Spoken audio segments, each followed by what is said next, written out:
عظمی بخاری اس وقت press conference کر رہی ہیں. طبیعت کے مسائل تھے اور وہ جو ہے وہ نہیں جو ہے وہ جاری رکھ سکتے اپنا کام. لیکن اس کے پیچھے کی سٹوری اب سب کو پتا ہے. کس کو نہیں معلوم؟ آپ کو بھی معلوم ہے, مجھے بھی معلوم ہے کہ عمران خان صاحب جو ہیں وہ ان کی کارکردگی سے خوش نہیں تھے. اور پرویز الہی صاحب جو ہیں ان کو بھی بڑا شوق تھا کہ وہ بھی ان کو ویسے ہی ہر ایک کی تضحیق کرنے کا, ہر ایک کے جو ہے وہ خلاف بولنے کا ان کو شوق ہے. وہ سنا تھا بڑی رواداری, پتہ نہیں کہاں ہے, کون سی رواداری تھی پرویز الہی کے اندر جس کی لوگ بات کیا کرتے تھے. میں نے تو اس کے اندر کبھی بھی کوئی رواداری نہیں دیکھی. جو رویہ خاص طور پہ پچھلے 4 سال میں پرویز الہی کا ایز اے اسپیکر اور اس کے بعد جو ہے وہ ایز اے وزیر اعلیٰ جو اب ہم دیکھ رہے ہیں. اب کارکردگی جو ہے میں سمجھتی ہوں کہ ہاشم ڈوگر صاحب کی کارکردگی کیا نہیں کیا انہوں نے کہا مقدمات بناؤ, آپ نے کہا مقدمات بناؤ. انہوں نے توہین مذہب کے اوپر جو ہے وہ مریم اورنگزیب, جاوید لطیف اور باقی جو پی ٹی وی کے ہمارے لوگ ہیں ان کے خلاف آپ نے ایف آئی آر کروائی صرف اس بات کے اوپر کہ انہوں نے وہ کیوں کہا جو عمران خان کہتے ہیں. اور انہوں نے عمران خان کو عقل اور مت دینے کی کوشش کیوں کی, یہ مقدمات انہوں نے قائم کیے. پھر شہباز گل کو اڈیالہ جیل کے اندر جتنی سہولیات ہو سکتی تھی وہ انہوں نے دی. اور یہ ایک جملہ ان کے منہ سے ضرور سچ کا نکل گیا. سچ تو سچ ہے, اس کو باہر آنا ہوتا ہے. سچ سے ضرور جملہ باہر نکل گیا کہ ان کے اوپر کوئی تشدد نہیں ہوا.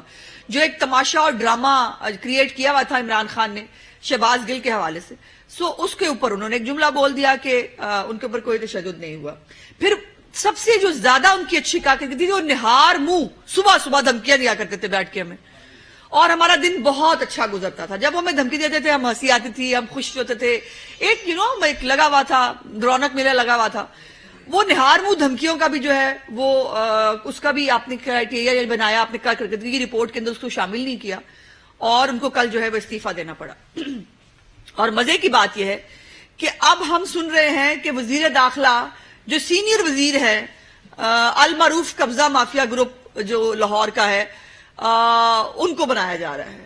مطلب کمال یہ ہے کہ وہ آدمی جو پہلے ہی بدنام زمانہ ہے لاہور کے اندر قبضہ گروپ کے حوالے سے, اور پھر مبینہ طور پر ان کے بھائیوں کے حوالے سے بھی رپورٹ آئی. ان کے کچھ جو ہے وہ کچھ اڈے تھے جن کے اوپر چھاپا مارا گیا. پھر ایک انسپیکٹر وکاس تھا, اگر مجھے اس کا نام صحیح یاد ہے, اس کو جو ہے وہ نکال دیا گیا جو ہے وہ کہ اس نے کیوں چھاپا مارا, گستاخی کیسے کی اس نے جو ہے وہ ان کے بھائیوں پہ ہاتھ ڈالنے کے. اب اندازہ لگائیے کہ اس کماش کے لوگ جو ہیں وہ اب وزیر داخلہ پنجاب ہوں گے, اور وہ پہلے ہی اسلم اقبال کی جو غنڈہ گردی, اسلم اقبال کی ماشاءاللہ خوش زبانی, اسلم اقبال کا جو لوگوں کو دھمکانا ہے, ابھی مان نہیں تھے وہ کہ وہ ہر پولیس والے کو انہوں نے جوتی کی نوک پہ رکھا ہوا تھا.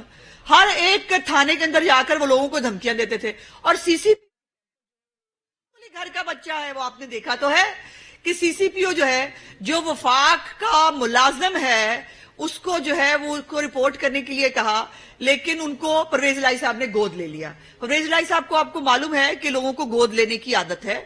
پہلے انہوں نے عمران خان کو گود لیا ہوا تھا.